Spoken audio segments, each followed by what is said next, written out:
اعوذ باللہ من الشیطان الرجیم بسم اللہ الرحمن الرحیم۔ کہانی گھر کے تمام سبسکرائبر ویورز کو کہانی گھر چینل کی طرف سے خوش آمدید۔ السلام علیکم۔ کیا آپ نے کبھی سوچا ہے ایک ایسا جاسوس جو اپنی جان داؤ پر لگا کر پوری قوم کو بچاتا ہے؟ موت کی آندھی کی یہ کہانی آپ کو آخر تک سانس روکنے پر مجبور کر دے گی۔ ایک خطرناک مشن، ایک خفیہ ایجنٹ اور دشمنوں کے نرغے میں قید سچ، یہی ہے موت کی آندھی کی اصل داستان۔ یہ صرف ایک کہانی نہیں، یہ ہے ایک ایسی جاسوسی جنگ جو سرحدوں سے آگے بڑھ گئی۔ آئیے سنتے ہیں موت کی آندھی کا وہ راز جس نے سب کو ہلا دیا۔ جب دشمن طاقتور ہو اور وقت کم تو ایک ہیرو کس طرح اپنی عقل اور بہادری سے تاریخ بدل دیتا ہے، یہی ہے موت کی آندھی کی سنسنی خیز کہانی۔ تو آئیے شروع کرتے ہیں۔ فریدی پر خاموشی کا دورہ پڑ گیا۔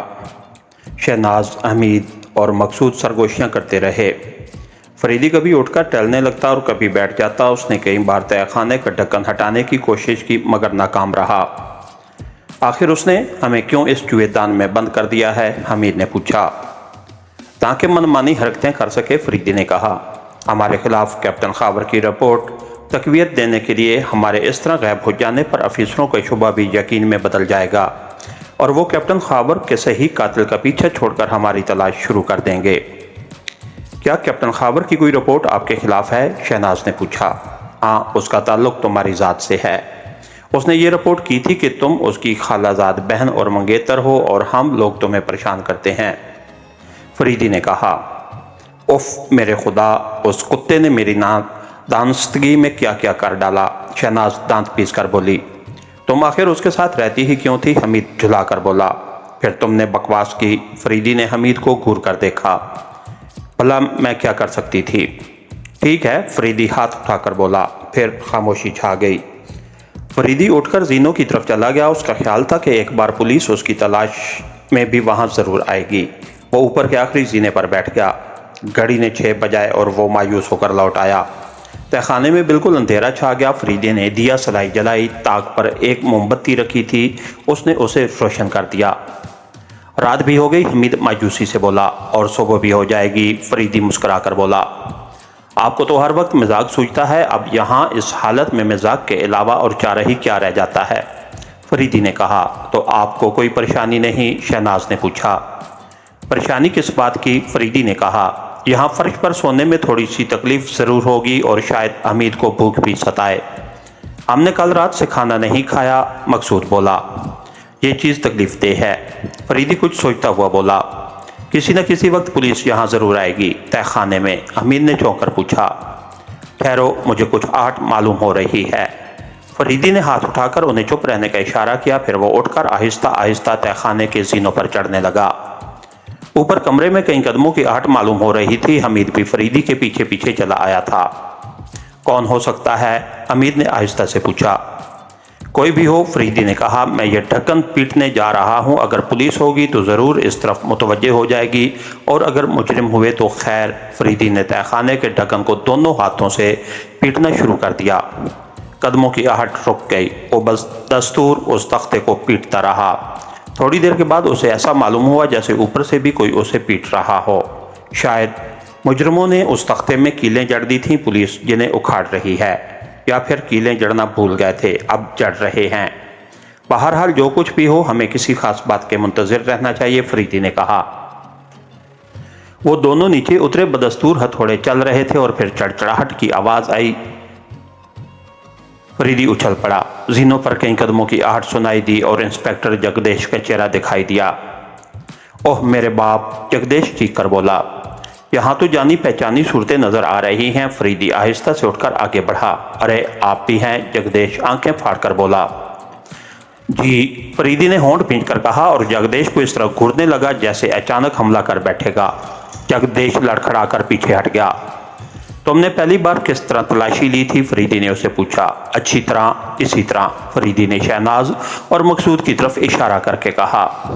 لیکن آپ لوگ یہاں پہنچے کیسے؟ جگدیش نے پوچھا۔ اوپر چلو، فریدی نے کہا اور زینے کی طرف بڑھ گیا۔ کمرے میں پہنچتے ہی سب سے پہلے اس کی مڑ بھیڑ اپنے محکمے کے سپرنٹینڈنٹ سے ہوئی کہ یہ صاحب پوسٹ مارٹم کی رپورٹ کا کیا رہا؟ فریدی نے اسے پوچھا۔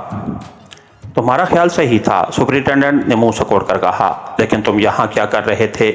مکھیاں مار رہا تھا، فریدی سنجیدگی سے بولا۔ دفتر میں چونکہ کافی صفائی رہتی ہے اس لیے وہاں زیادہ تعداد میں مکھیاں دستیاب نہیں ہوتیں۔ فریدی آگے بڑھا، لیکن دوسرے ہی لمحے میں اسے لوٹنا پڑا۔ دوسرے کمرے میں اس کے محکمے کے ڈی آئی جی اور سول پولیس کے کچھ اعلیٰ افسر بھی موجود تھے۔ اس کا مطلب؟ فریدی نے اس کمرے کی طرف اشارہ کر کے جگدیش سے پوچھا۔ اوہ، یہاں ایک لاش بھی ہے۔ لاش؟ کس کی لاش؟ ایک خطاب یافتہ اور معزز انگریز سر بنتھال کی، جگدیش نے کہا۔ اوہ، فریدی نے آہستہ سے کہا، اس کی آواز میں مایوسی تھی۔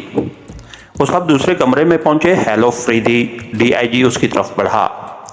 میں نے جو رپورٹ آپ کو دی تھی اس کے مطابق سب کچھ ہوا، فریدی نے کہا، لیکن تم اس وقت یہاں کہاں؟ ڈی آئی جی نے کہا۔ یہی میں آپ سے پوچھنے والا تھا۔ سر بنتھال کی لاش یہاں پائی گئی ہے۔ کہاں ہے؟ دوسرے کمرے میں۔ وہاں سے سب کو ہٹا دیجئے، فریدی نے کہا، اور مجھے تنہا وہاں جانے دیجئے، یا آپ بھی میرے ساتھ چلیے، آپ سے بہت سی باتیں کرنی ہیں۔ وہ دونوں اس کمرے کی طرف چلے گئے۔ جگدیش شہناز کا بیان لکھ رہا تھا۔ حمید اور مقصود نے خاموشی اختیار کر لی تھی۔ سپرنٹینڈنٹ نے انہیں کریدنے کی کوشش کی لیکن اس میں کامیاب نہیں ہو سکا۔ تھوڑی دیر بعد فریدی منہ لٹکائے ہوئے کمرے سے واپس آیا۔ اس کے چہرے پر مایوسی اور ناکامی کے بادل چھائے ہوئے تھے۔ کیا بات ہے؟ حمید نے آہستہ سے پوچھا۔ کچھ نہیں، کوئی خاص بات نہیں، فریدی بے دلی سے بولا۔ دیکھیے، آخر میرا ہی خیال سچ نکلا، حمید چہک کر بولا۔ شاگرد کس کے ہو؟ فریدی خسیانی ہنسی کے ساتھ بولا۔ اگر استاد نے شکست کھائی تو کیا ہوا؟ تھوڑی دیر بعد سر بنتھال کی لاش وہاں سے ہٹا دی گئی۔ وہاں ضروری کارروائی کے بعد یہ پارٹی سر بنتھال کے بنگلے کی طرف روانہ ہو گئی۔ شہناز گھر بھیج دی گئی۔ فریدی سر بنتھال کی ایک ایک چیز کا بغور جائزہ لے رہا تھا۔ ایک گھنٹے کے بعد وہ بھی تھک کر سر بنتھال کے ڈرائنگ روم میں آ بیٹھا۔ 2-3 دن کے دوران شہر میں 4 قتل ہو گئے۔ ایس پی بولا، ہم ابھی تک کچھ کر سکے۔ فریدی سمجھ گیا کہ روئے سخن کس کی طرف ہے، لیکن وہ خاموشی رہا۔ لیکن سر بنتھال یہاں کس لیے مقیم تھا؟ محکمہ سراغ رسانی کے ڈی آئی جی نے کہا۔ وہ ہمارے ملک کے آثار قدیمہ کے متعلق ایک کتاب لکھ رہا تھا، فریدی بولا۔ شاید آپ کی نظروں سے اس کی کتاب روئن آف ایجپٹ گزری ہو۔ مصری آثار قدیمہ پر اس سے اچھی کتاب شاید ہی کسی نے لکھی ہو۔ اوہ، ٹھیک ہے، میں نے اس کتاب کی شہرت سنی ہے، ڈی آئی جی نے کہا۔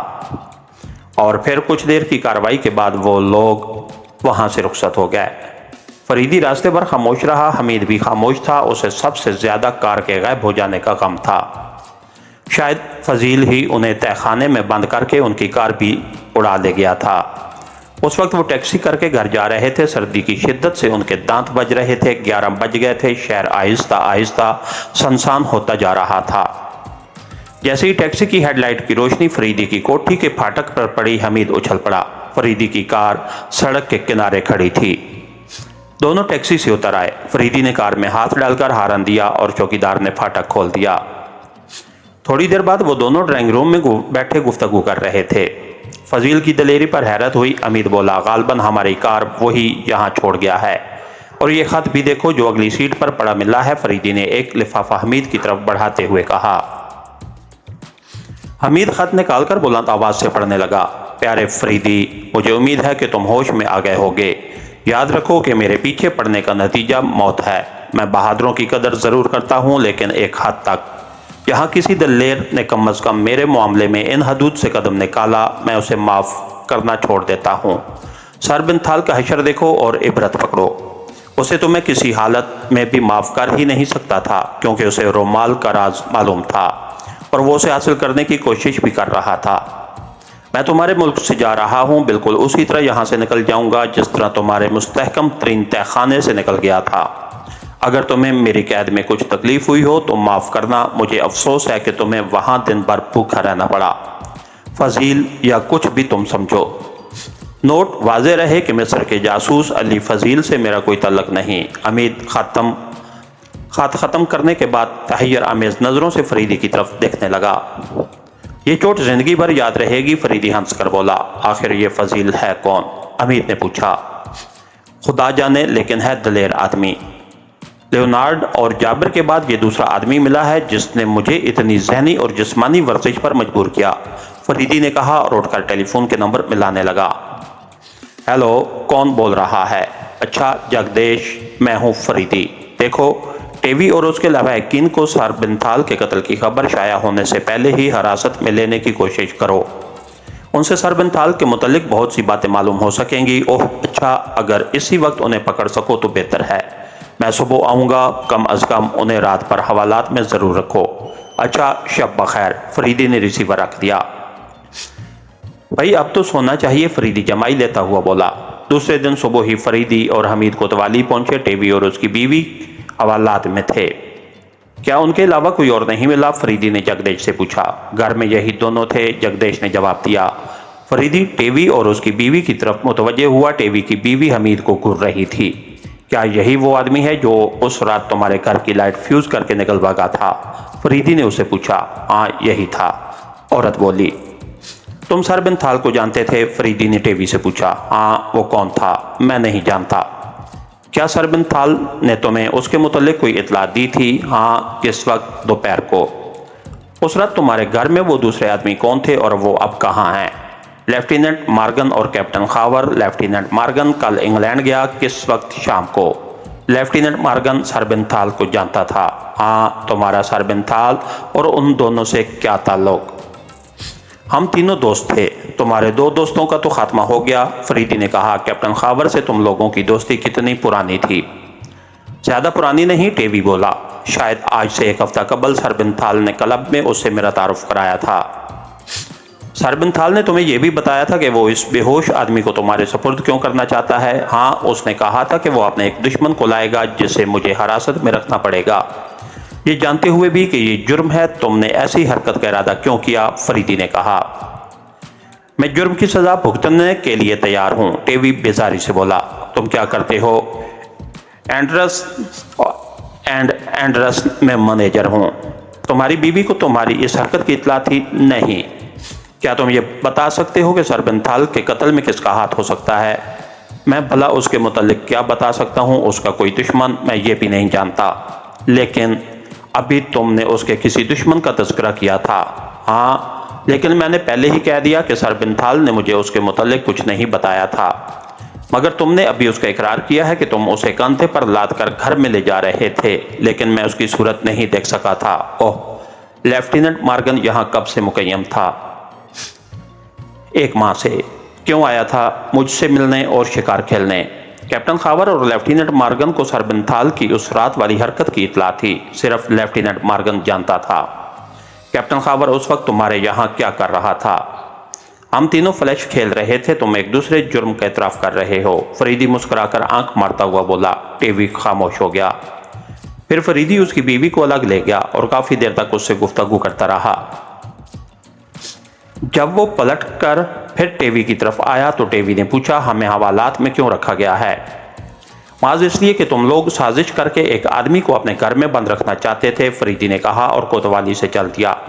حمید کو حیرت تھی کہ آخر وہ اسے اپنے ساتھ کیوں نہیں لے گیا۔ 10 بجے حمید دفتر چلا گیا۔ وہاں بھی فریدی سے ملاقات نہ ہوئی۔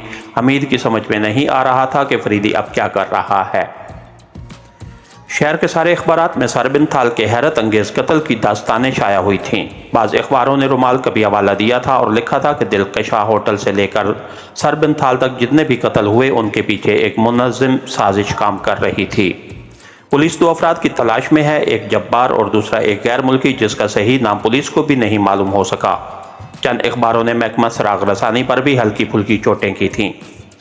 سپرنٹینڈنٹ صاحب کافی بشاش نظر آ رہے تھے۔ انہوں نے ڈی آئی جی سے مشورہ کر کے یہ کیس دوسرے انسپیکٹر کے سپرد کر دیا۔ حمید نے یہ چیز شدت سے محسوس کی، مگر وہ خاموش رہا۔ کر ہی کیا سکتا تھا؟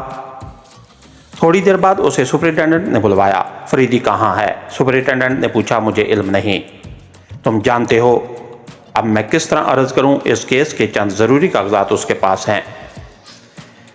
میرا خیال ہے کہ وہ تفتیش ہی کے سلسلے میں کہیں گئے ہیں، حمید نے کہا، لیکن میں نے یہ کیس دوسروں کے سپرد کر دیا ہے۔